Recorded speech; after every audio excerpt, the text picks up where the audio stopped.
there's a very specific type of Nintendo Switch game I've really come to appreciate. Not necessarily the biggest games, or the longest, or the most exciting ones, but the ones you can come home to with a nice cuppa and just lose an entire evening with. In this video I'm going to talk about some of my favourite games I just absolutely love playing on a cosy night with a lovely cup of tea. Let's talk about a title that has caused more cold cups of tea than I think any other title in existence has. Balatro. This is just one of those one more turn kind of games. You know, you'll sit, you'll brew the tea, oh we'll just have a quick game of Balatro. Then you realise the kettle's gone cold and the biscuits are, you've got that little bit of a funny taste to them. Possibly out of date, to be fair. But you're still plugging away, doing insane combos, that one more try to get that fantastic edge against the competition. Balatro is just one of those games where you can just sit and sink so many hours into it and still find something new. It's an absolutely fantastic title, and you don't need to know, you know, the whole poker hands. I've never really been a fan of playing poker in, like, as side quests in games and stuff like that. But Balatro, this game, there was a reason why this game was nominated for Game of the Year, and in my opinion, I think this one actually deserved it. Moving on from Balatro, and the next one is another card game, and this is one you don't need to know the rules to either, because a fantastic tutorial, and I think this one's a little bit more calmer. Hololive Hanafuda. Now, this is of course is a Hololive spin-off game focused on Hanafuda cards, the traditional card game from Japan. The tutorials are cute. The whole aspect of this game is cute, and it's one of those games where you can just sit down, you can just try and match the pairs, and I don't know, it's really addicting. From what I understand, this is the best and most optimal way to try out Hanafuda, and again, it's not going to be for everybody, but there's a lot of love put into this game, and this is definitely one. Each round is about 5-10 minutes, if that. This is a perfect one to sit down with a nice cup of tea and just have a few one more tries. Moving on to another cup, and honestly, this game, this franchise is pretty much the king of handheld devices. Even starting back on the Nintendo Game Boy, this game hooked people, and time again has been that one more game while sitting down having a brew. And in this variation we have a combination of Tetris and Puyo Puyo.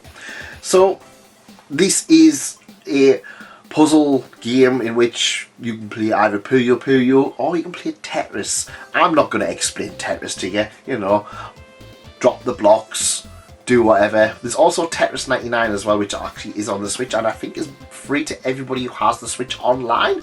So there's that one as well. But yeah, Puyo Puyo, Tetris 2, Puyo Puyo Tetris, Tetris 99, any combination of Tetris or similar type of game is always a good shout in my opinion.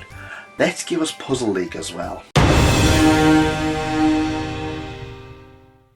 So moving on from Tetris to another franchise that I was addicted to on the Game Boy, I was addicted to on the 3DS, and I'm addicted to on the Nintendo Switch. A game that's, well, each one only takes about 5-10 minutes, but is very puzzling indeed.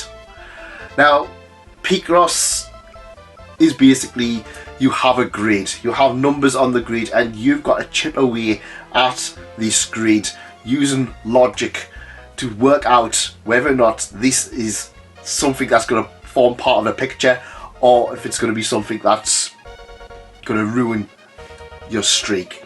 This is Miku Logic Paint S, and it's just another addition to the Picross franchise. You can pick pretty much any of them. There's absolutely tons of them on the Nintendo eShop. I picked up a Puzzle Quest one, there's an Overlord one, there's a I was going to say Siren Kagura, it's not Siren Kagura, don't worry, it's Kimono Friends. There's a lot of these various Picross titles, and they're just really nice. They're really nice if you're like got like a few hours, nice comfy cozy game, trying to work out what the puzzle is, what the picture's going to be. It's just oddly satisfying on top of it. A very enjoyable franchise for a very enjoyable night. So we've talked about puzzle games, we've talked about card games, let's talk about a different type of game. Well, how about I give you 50 of these games? That's right, we're going to talk about UFO 50 once again on this channel, because this game is the game that keeps on giving. UFO 50 is a collection of 50, possibly 51 games for a make-believe system known as the UFO. This collection documents the journey, and each and every one of these games is just a one more try. Each and every game is, well, you can sink 5 minutes into these, or you can sink a few hours into these. And honestly, I'm going to shout this game anytime I can do so. It's an absolutely joy to play through. Perfect. If you have your own games that you want to recommend, that you love playing with a nice cup of tea, possibly coffee, possibly something a little bit stronger, let me know in the comments. I'm always on the lookout for something new and just simply enjoyable. And if you like this content, leave a like and consider subscribing to the channel. I mentioned something stronger. Well, this next game is about mixing drinks and changing lives. That's right, VA11 Hall A, and this game even says at the very beginning, this game, the idea is you sit down, you pour yourself a nice cup of drink, and you just put yourself into the world. That is literally the hook. Of course, it mentions stronger drinks, but you know, we're not going to judge. You are a bartender at VA11 Valhalla, and your job is to mix the drinks, talk to the clients in a very comfy game.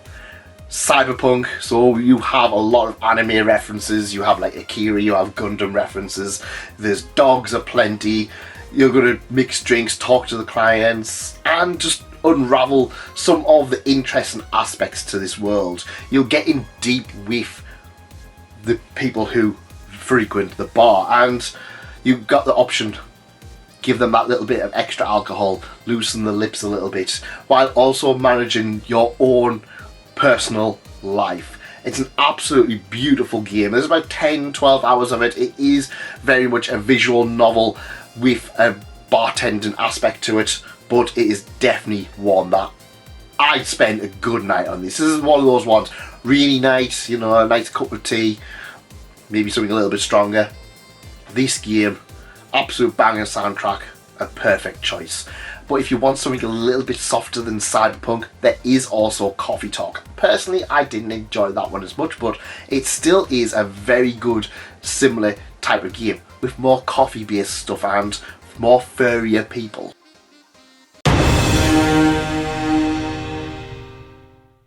The next one is a new one for me, and this is one that was released by Lost in Cult, Animal Well. This is a puzzle slash platformer game in which you have this little seed guy and you're just exploring the world. There's a ton of hidden secrets, a bit Metroidvania. It's one of those ones that's hard to explain, but it's one of those ones that I've found time and time again. If I've got 15-20 minutes, I will sink 15-20 minutes into Animal Well. The fact that in this day and age you don't necessarily have to shut off the game while exploring, you can just pause things, it really adds to it. This is it's comfy enough, it's psychedelic enough that it's kind of like, it's just a unique experience. It's one of those ones where I think it's very hard to describe, and I'm hoping that the visual cues on here kind of give you an idea of what to look for. There are plenty of other similar games like this, and you can even go a little bit further and argue stuff like Castlevania or Metroid Dread are both worthy inclusions to a comfy night. But for me, I'm just going to say Animal Well. Next up is a franchise that needs absolutely no introduction, and it's a franchise I think you can pick more or less anything from that franchise to be included. Pokemon. We've got Legends Arceus, we've got Pokemon Scarlet and Violet, we've got Pokemon Diamond and Pearl, we've got Sword and Shield, we've got the Let's Go games, we've got the most recent ZE one. But the one I'm going to pick is New Pokemon Snap. And the reason being is that, well, this is... I wouldn't say it's a remake, it's a sequel to the absolutely fantastic N64 game in which you go around on a track and take photos of Pokemon in their natural habitat. Of course, you've got ways to manipulate the environment, but there's just something really nice about this game. There's just something really comfy about it. Just being able to sit there, just play a track, go through it, and each track's probably about 2 or 3 minutes. Find something new each time, try and beat that high score, try and find and unlock new Pokemon. There's plenty of legendary Pokemon and there's plenty of other ways to beat the high score.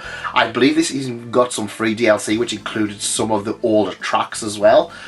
This game is criminally underrated in my opinion. It came and kind of was just like, everyone's like, yeah, new Pokemon Snap, and then it just kind of went, and that was about it. It's a huge shame that it wasn't more popular, but definitely, yeah, this is definitely one to add to the collection. Very enjoyable, very comfy, very underrated.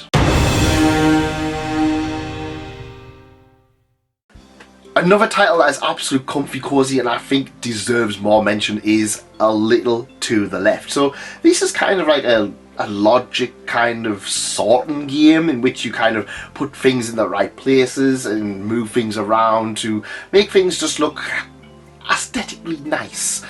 We had Unpacking as well, which sadly I don't have a physical of, so yeah, it's a little bit of an awkward one. But yeah, it's like we see here, like putting like the pasta in like the right order and just kind of moving things around. There's like a little naughty cat that kind of moves things as well. It's one of those ones where it's kind of, it's a little bit of a brain teaser. Each one kind of has you thinking, but there's some it's really nice title. It's a very enjoyable one in which you just move things around, quite comfy, just, you know, a few puzzles per cup of tea. I think there's like a daily challenge as well. Very nice addition. So the next one is definitely the one more day we should see, and I had so many of these to pick. Story of Seasons, Rune Factory, Harvest Moon, but we had to go with Stardew Valley. This game just took so much of my life away. Just sitting, building your own farm, going around, and just like the whole day-to-day thing is just so relaxing.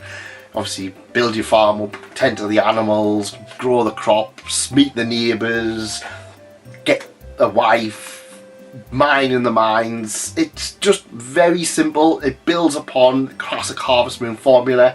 It just makes things perfect. It's always had plenty of updates and stuff like that. It's just been a really nice game. Don't know what to do on a night? Stardew Valley. Yeah, we'll sink a few hours into that. A very, very enjoyable title.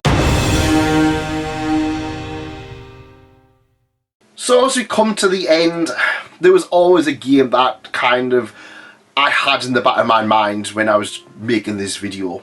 And that title is The Legend of Zelda Breath of the Wild. Yes, this is an absolutely huge open world, but it's also explorable in bite-sized chunks. This is one of those games you can spend a full day just exploring things and always find something new.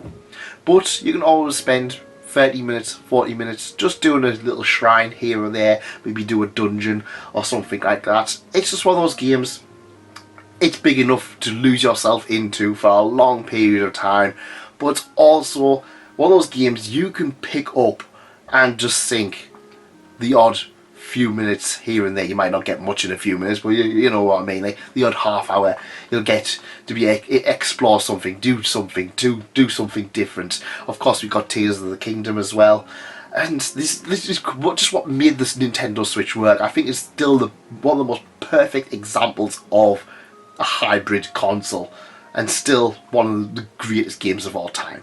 At least that's what I think. But we're not going to just leave it with Zelda Breath of the Wild as well. There is also the Hyrule Warriors, or just the Musou series as well.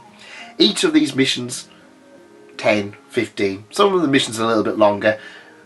Perfect for a cup of tea. Go in, bit of stress relief, go and just slay plenty of monsters. Or if you play like the One Piece one, there's like Marines and Pirates and stuff like that. There's so many different ones of these Musou games or Warriors games that, yeah, they're ultimate stress relief in my opinion. There's not much to them.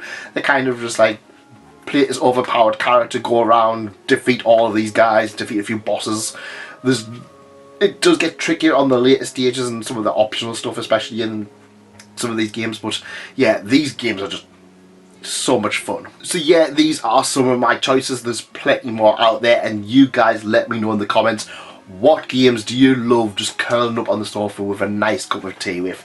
I hope I've managed to find a few different titles for you, and let me know in the comments which ones you like. And if you do like this, leave a like and consider subscribing to the channel. There's plenty more Nintendo Switch content coming, and plenty more game hunts in the near future. I'm going to get back out there. The N64, that GameCube collections, they're not just going to collect themselves, are they?